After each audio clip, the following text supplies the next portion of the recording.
पूरी दुनिया में सबकी अपनी अपनी एक कहानी है। किसी की अच्छी तो किसी की बुरी, किसी की आरामदायक तो किसी की बेहद भयानक। सबके दिमाग में उनके अच्छे और बुरे समय का पूरा चिट्ठा है। इंसान को अच्छे पल और समय याद रहे ना रहे, लेकिन दुख और डर के पल इंसान हर समय याद रखता है। ऐसा ही एक पल, या यूं कहो कि एक ऐसी घटना आपसे साझा कर रहा हूं, जिसे सोचकर आज भी मुझे लगता है कि इससे भयानक कुछ नहीं हो सकता। हेलो दोस्तों, आप सुन रहे हैं भूतिया स्टेशन आकाश के साथ। चलिए बढ़ते हैं कहानी की ओर। बात उन दिनों की है जब मैं युवावस्था में था और अपनी पढ़ाई पूरी करके मैंने नई नई नौकरी हासिल की थी। नौकरी के पहले ही दिन मुझे अपने ही ऑफिस में काम करने वाली एक लड़की से प्यार हो गया, लेकिन अगले दिन ही उसने जॉब छोड़ दी और अपने परिवार के साथ दूसरे शहर चली गई। क्योंकि मैंने जिस दिन जॉब ज्वाइन की थी वो उसका आखिरी दिन था। 3-4 दिन तो बस इंतज़ार में काटे। फिर जब नहीं रुका गया तो उसके साथ की लड़की, जो मेरे ही ऑफिस में काम करती थी, उससे पूछने पर पता चला अब वो नहीं आएगी। उस ज़माने में फ़ोन की सुविधा तो थी नहीं। बहुत ही मुश्किल से उस लड़की से उसके घर का पता लेकर उसे चिट्ठी से बात करनी शुरू की। शुरू में तो बस हालचाल तक ही था। फिर एक दिन मैंने उससे अपने दिल की बात कह ही दी। उसके दिल का हाल जानने के लिए मुझे उसकी चिट्ठी का बेसब्री से इंतज़ार था, लेकिन उसका उत्तर नहीं आया।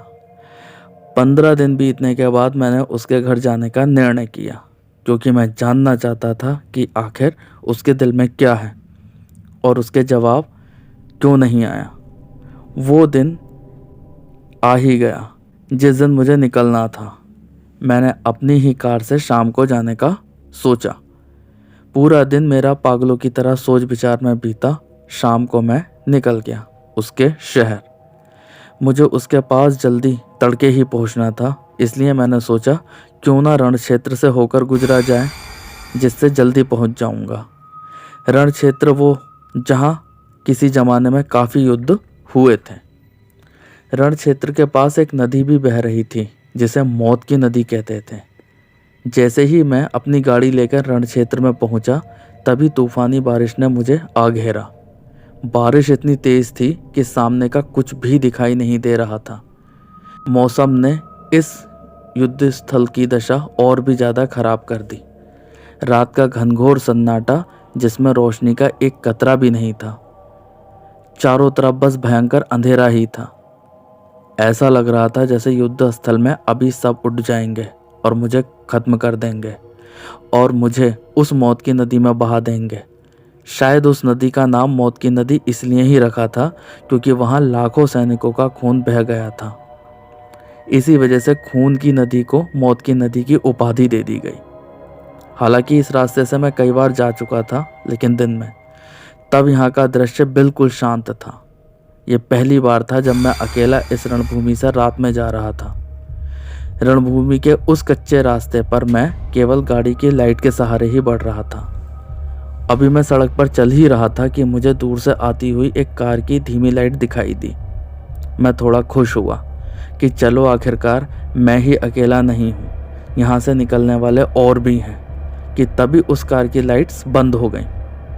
मेरी कार लगातार धीमी गति से उस ओर बढ़ रही थी। मैं उसके जैसे ही सामने आया, उस कार की हेडलाइट फिर जलने लगी, लेकिन उसकी रोशनी हरी थी और इतनी तेज थी कि ऐसा लगा संपूर्ण वातावरण प्रकाशमय हो गया हो। मैं अपनी धीमी गति पर था। मैंने हॉर्न बजाया कि सामने कार वाला रास्ते से हट जाए और किनारा करके निकल जाएगा और मैं भी निकल जाऊंगा, लेकिन फिर कार पूरी तरीके से मेरे पास आ ही गई। मैं डर गया और पूरी तरीके से ब्रेक लगा दी है। फिर जो मैंने देखा, उसने मुझे पूरी तरीके से हिला दिया। सामने से आने वाली कार असल में कोई कार या अन्य वाहन नहीं था। वो तो जैसे दो बड़ी बड़ी आंखों के प्रकाश पुंज थे। मुझे लगा वो आंखें मेरी कार से टकरा जाएंगी, और ऐसा ही हुआ। मैं कार में ही था। वो आंखें इतनी तेज कार से टकराईं कि कार की हेडलाइट सारी चकनाचूर हो गई। और मैं कार में ही बेहोश हो गया। जब मेरी आँख खुली तब चारों तरफ अंधेरा ही अंधेरा था। मेरे सिर और पैर में भी काफ़ी भीषण दर्द हो रहा था। अचानक फिर वही आंखें काफ़ी दूर से दिखाई दी। मैं ये देखकर हैरान हो गया कि अगर ये कार नहीं है तो फिर है क्या। अचानक प्रकाश फिर लुप्त हो गया और मैं डर से कांपने लगा। मैं पूरी ताकत से चिल्लाया, कौन हो तुम? अब कहाँ गए? लेकिन कोई उत्तर नहीं मिला। मैं वहीं खड़ा रहा। थोड़ी देर में मैंने देखा एक छाया मुझे ढक रही है। अंधेरे में कुछ ठीक से नहीं दिख रहा था।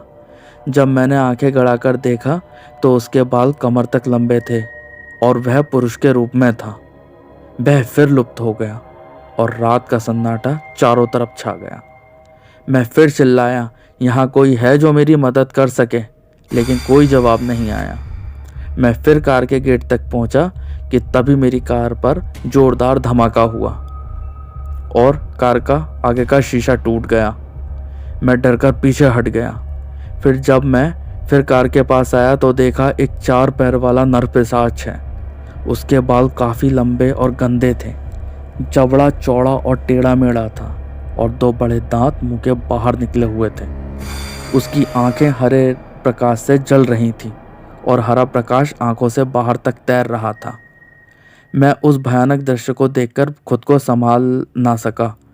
मुझे उसकी आंखों ने सम्मोहित कर दिया। उसकी आंखों से निकलने वाला प्रकाश पूरी तरीके से रणभूमि में फैल चुका था। मैं चारों ओर आग से घिरा था। मेरे चारों ओर युद्ध के अवशेष और सैनिकों के शव बिखरे पड़े थे।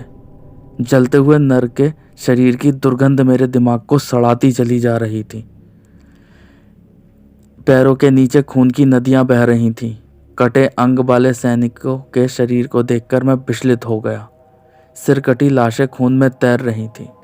अचानक फिर वही अंधकार हो छा गया और वो पिशाच जैसे अंधकार में कहीं गायब हो गया, क्योंकि कुछ पुलिस वाले मेरी तरफ टॉर्च लेकर भागते हुए आ रहे थे। जब मैंने उन पुलिस वालों को देखा तो मैंने राहत की सांस ली और जब पुलिस वाले पास आए तो उनसे मैंने पूछा, क्या आपने मेरे ऊपर हमला करने वाले पिशाच को देखा जिसकी आंखें हरी प्रकाश वाली थीं? सब पुलिस वाले मेरी तरफ अजीब नज़रों से देख रहे थे। उनमें से एक बोले, बेटा तुम्हारे सर पर चोट लगी है। कोई मेरी बात पर यकीन ही नहीं कर रहा था। दिन निकलने पर मेरी कार को एक ट्रक से बांधकर ले जाया गया। उस वक्त तक भी वहाँ किसी पिशाच के पैरों के निशान तक नहीं मिले थे। अब मैंने पुलिस वालों को बताना बंद कर दिया था, क्योंकि मुझे लगा वो सोचेंगे कहीं मैं पागल तो नहीं हो गया हूँ। लेकिन मैं सच में साक्षात मौत से मिला, जबकि मिलना मुझे अपनी प्रेमिका से था।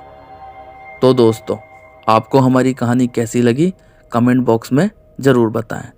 और अगर आप हमारे चैनल पर नए हैं तो हमारे चैनल को सब्सक्राइब कीजिए और बेल आइकन दबाना ना भूलें। धन्यवाद।